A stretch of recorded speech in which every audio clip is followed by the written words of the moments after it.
Now let's go to the callers on all these other topics. Raj on WMAL in Washington, D.C. Go ahead, please. Welcome to WMAL. I've been listening from the first day and couldn't get through, and I couldn't get the book which you'd offered then. But it was certainly refreshing to hear you speak the truth to power. We had slimy erudition of revisionist historians in the other programs. You spoke clearly and specifically, and I'd read your column on the penetrating insight you had on the adverse effects of anti-epileptics.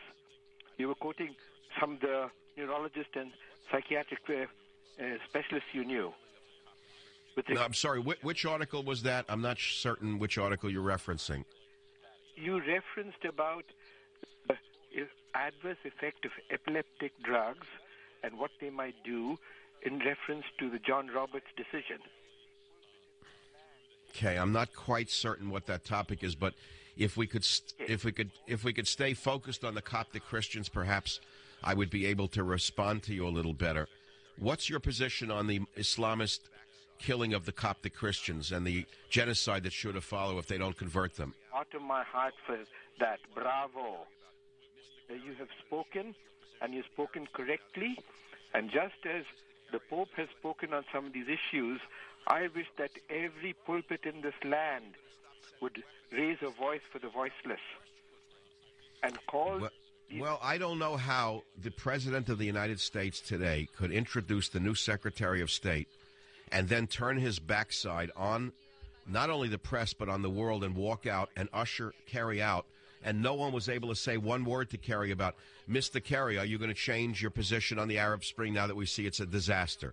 Mr. Kerry, are you going to do anything to protect the Coptic Christians from the Islamists? Mr. Kerry, are you going to stop sending weapons to the Islamists in Egypt? Not one question was raised. And the American, the U.S. citizen who's jailed in Iran. Well, not one question was raised, Raj, but I really appreciate you listening to me on WMAL, and I'm sending you a copy of my book, Train Tracks, Family Stories for the Holidays. I hope it arrives. Well, it'll probably arrive by Wednesday. I can't guarantee it before then. That opens up a line at 855-400-SAVAGE, 855-400-7282 on any topic. Nikki in Tulsa, Oklahoma, welcome to the program. You're on the Savage Nation. Good evening, Doctor. I wanted to tell you that I have a government model 911 45, and it's cocked and locked all the time with a live round in the chamber. It's got a couple of safeties on it. I have to get a good grip on the gun, and then I just flip the thumb lock, and I'm ready to go. The only problem. Let me ask you something about that. Do you have children in the house? Yes, I do. And are you concerned that they could simply get a hold of it and, set it off and kill themselves? It's a very heavy gun. I have it in one of these key lock boxes that I can get within about 5 minutes. All right, so the gun is locked up. Are you talking about the Combat Commander model or which model? It's just what I call just a government. It's not the Commander, no, but it's like that. It's just the old 911. Yeah, I know the gun. It's one of the greatest guns ever made in history. And you want to hear you probably know the history. I may as well give people a little history of that gun. It's very interesting. Yes, it is. and maybe an expert could correct me. In the Spanish-American War, or the Philippine campaign in particular, the Marines were sending back reports to the commanders that they would be shooting the drug-crazed people they were fighting, who I believe were in the islands of the archipelago of the Philippines.